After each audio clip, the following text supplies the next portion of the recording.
We have been told a lie. For decades, the mainstream narrative has been that Alzheimer's and dementia are purely a game of genetic roulette. That if your parents had it, you are helpless against the fating of your own mind. But while billions of dollars are wasted on drugs that, let's be honest, don't really work, there is a group of people who aren't getting Alzheimer's at the same rate. Why is it that in certain rural villages in India, the rate of Alzheimer's is 4.4 times lower than in the United States? Is it magic? No, it's biochemistry. Today we are going deep. I am going to show you 5 specific spices, backed by research from UCLA, Tehran University, and Rush University, that do what drugs can't. They cross the blood-brain barrier and target the root cause of memory loss. And be careful, because spice number 1 is the most powerful, but 95% of people are eating it completely wrong, making it useless. By the end of this video, you won't just know what to eat. You'll have a specific protocol to bulletproof your brain. Let's dive in. Spice number 5, cinnamon. Let's begin with number 5. It's a scent that reminds you of holidays, but biologically, it is a weapon against brain starvation. Cinnamon. To understand why cinnamon is non-negotiable, you have to understand the mechanism of Alzheimer's. Your brain is an energy hog. It weighs 2% of your body, but consumes 20% of your energy. It runs on glucose. But as we age, our brain cells can become insulin resistant. Imagine your brain cells have little doors that open to let fuel in. In Alzheimer's, those doors are rusted shut. The fuel is in the blood, but it can't get into the cell. The cell starves, shrivels, and dies. This is why the hippocampus, the memory center, shrinks first. Cinnamon is the key to oiling those rusty hinges. A groundbreaking study from the University of California highlighted that cinnamaldehyde and epicatechin, 2 compounds found in cinnamon, prevent the buildup of tau tangles. Tau proteins are like the railroad tracks inside your neurons that transport nutrients. When they tangle, the tracks break and the neuron collapses. Cinnamon helps keep these tracks straight. But even more importantly, cinnamon mimics insulin. It forces those doors open, allowing glucose to rush into your brain cells, effectively waking them up. It lowers fasting blood sugar and reduces the systemic inflammation that fogs your thinking. However, here is the critical warning I promised. Not all cinnamon is created equal. If you go to the grocery store and buy the cheap generic powder, you are likely buying cassia cinnamon. Cassia contains high levels of a compound called coumarin. Coumarin is a blood thinner and, in high doses, acts as a hepatotoxin. It is toxic to your liver. If you are taking this every day for brain health, you do not want to destroy your liver in the process. You must look for Ceylon cinnamon. It is often labeled as true cinnamon. It comes from a different tree, Cinnamomum verum, and has negligible amounts of coumarin. How do you tell the difference? Cassia is dark brown and hard. Ceylon is tan, lighter, and the sticks are soft and flaky. You can break them with your fingers. Use 1/2 to 1 teaspoon of Ceylon cinnamon daily. Add it to your coffee. It cuts the bitterness. Sprinkle it on oatmeal or mix it into a smoothie. By doing this, you are ensuring your brain has a steady supply of fuel to function, preventing that mid-afternoon brain fog and long-term degeneration. Spice number 4, ginger. Coming in at number 4 is the spicy cousin of turmeric, ginger. You probably use ginger for an upset stomach, which is actually the first clue to why it saves your brain. We now know that the gut and the brain are physically connected by the vagus nerve. A focused, healthy brain requires a healthy gut. But ginger's impact goes far beyond digestion. We need to talk about oxidative stress. Think of your brain like an engine. As it runs, it produces exhaust fumes called free radicals. If you don't vent those fumes, the engine rusts. This rusting is oxidative stress. In the brain, we have special maintenance cells called microglia. When you are young, microglia are like gentle gardeners. They prune dead cells and clean up debris. But as we age, or when we eat inflammatory foods, these microglia get agitated. They turn from gardeners into terminators. They start attacking healthy brain cells, firing inflammatory chemicals wildly. This is called neuroinflammation. Ginger is the diplomat that calms them down. Research specifically points to a compound in ginger called 6-shogal.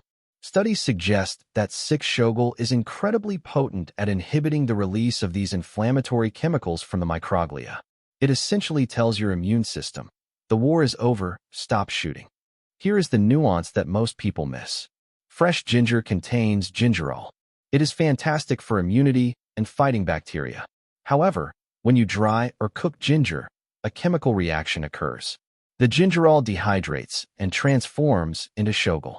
For brain health and specific memory protection, dried ginger or cooked ginger is actually more potent than raw ginger because shogal is a stronger antioxidant against neurotoxicity.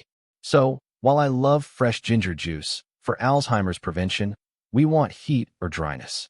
Aim for about 1 gram of powdered ginger a day, or a few slices of fresh ginger steeped in boiling water. Here is my favorite way to use it, the brain tea. Take slices of ginger and simmer them. Don't just soak, simmer for 15 minutes. This heat conversion activates the beneficial compounds. Add a squeeze of lemon. By drinking this, you are actively reducing the oxidative rust in your neural pathways. Spice number 3, saffron, the red gold. Number 3 is the most expensive spice in the world, pound for pound costing more than gold. But when you see the data, you will realize it is a bargain. We are talking about saffron. Saffron has been used in Persian medicine for 3,000 years to treat melancholy and poor memory. Modern science has finally caught up to verify this. Let's look at a landmark double-blind clinical study published in the journal Psychopharmacology. Researchers took a group of patients with mild to moderate Alzheimer's disease. They gave half the group donepezil, the standard pharmaceutical drug prescribed by doctors globally. They gave the other half a capsule of saffron extract. After 22 weeks, the results were shocking. The saffron group had the exact same improvement in cognitive function as the drug group. The difference? The drug group suffered from vomiting and nausea. The saffron group? 0 serious side effects. In fact, their mood improved. Why? Saffron contains 2 magical carotenoids, crocin and crocetine. These compounds are water-soluble and have a high affinity for the brain. They act on multiple fronts. They inhibit the breakdown of acetylcholine. Acetylcholine is the neurotransmitter responsible for learning and memory. In Alzheimer's, this chemical dries up. Saffron helps preserve it. They prevent the aggregation of amyloid beta plaque. They physically stop the gunk from clumping together. The biggest objection to saffron is the price. But because it is so potent, you need very little. You are looking for deep red threads, stigmas. If the threads are yellow or white, it's cheap filler. The dosage, you need about 30 milligrams per day. This is roughly 10 to 15 strands. Saffron compounds are temperature sensitive but need heat to release. Take a pinch of strands, 10 to 15, and drop them into a small cup of hot, not boiling, water. Let it sit for 10 minutes until the water turns a vibrant golden orange. This is blooming the saffron. Drink this liquid like an espresso shot, or pour it over your rice or quinoa. Doing this daily acts as a natural antidepressant and a memory preserver. It is nature's most sophisticated neurodrug.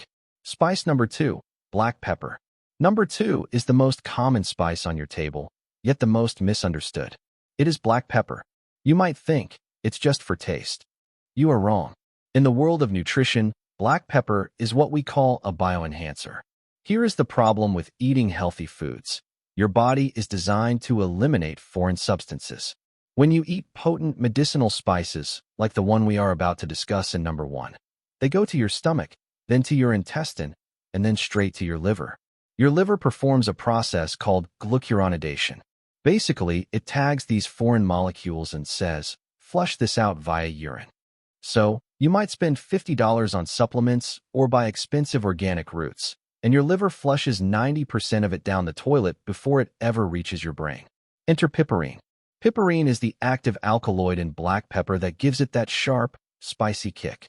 Piperine inhibits the liver's detoxification enzymes.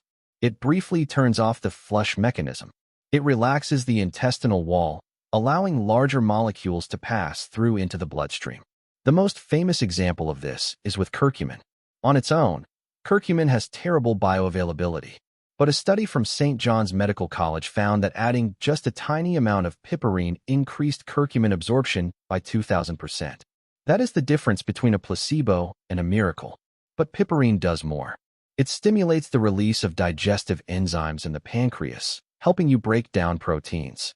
It also has its own monoamine oxidase, MAO, inhibiting properties, which can help with mood regulation, similar to saffron. Do not buy dust. If you buy pre-ground pepper that has been sitting in a tin for 6 months, the volatile oils are gone. The piperine has degraded due to oxidation. You must use whole peppercorns and a grinder. The rule: every time you eat a savory meal, especially one containing turmeric, healthy fats, or vegetables, crack fresh pepper over it. You are not just seasoning your food, you are unlocking the chemical potential of every other nutrient on that plate. Without this key, the door to your brain remains locked. Spice number 1. Turmeric/curcumin, the king. We have arrived at number 1. The golden spice. Turmeric. If you only take one thing away from this video, let it be the proper understanding of this root. The active compound in turmeric is curcumin. Why is it the king? Because it does something almost no other food can do. It boosts BDNF. BDNF, brain-derived neurotrophic factor, is like Miracle-Grow fertilizer for your brain. For years, scientists thought that once brain neurons died, they were gone forever. We now know that's false. Through neurogenesis, you can grow new connections. BDNF is the hormone that triggers this growth. Low levels of BDNF are linked to Alzheimer's and depression. Curcumin boosts BDNF levels, effectively reversing the biological clock of your brain cells. Furthermore, curcumin is a lipophilic, fat-loving molecule that crosses the blood-brain barrier and binds directly to beta-amyloid plaques. It helps your body's macrophages eat this plaque. In India, where turmeric is consumed daily in curries, which contain fat and pepper, Alzheimer's rates are among the lowest in the world. Most people fail here. They take a turmeric pill with water in the morning. That is useless. To activate turmeric, you must respect the golden triangle. The spice, organic turmeric powder, high curcumin content. The fat, curcumin needs fat to be transported. You must mix it with coconut oil, ghee, olive oil, or full-fat yogurt. The driver, black pepper, piperine. I want you to make a batch of this once every 2 weeks. Take half a cup of organic turmeric powder. Mix it with 1 cup of water in a pan. Simmer it on low heat for 7 to 10 minutes. Stir constantly until it becomes a thick paste. The heat activates the compounds. Turn off the heat. Stir in 1/3 cup of cold-pressed coconut oil or extra virgin olive oil. Finally, add 2 to 3 teaspoons of freshly ground black pepper. Let it cool. Put it in a glass jar. Keep it in the fridge. Take 1 teaspoon of this paste every single day. You can swallow it directly, stir it into warm almond milk, golden milk, mix it into rice, or blend it into a smoothie.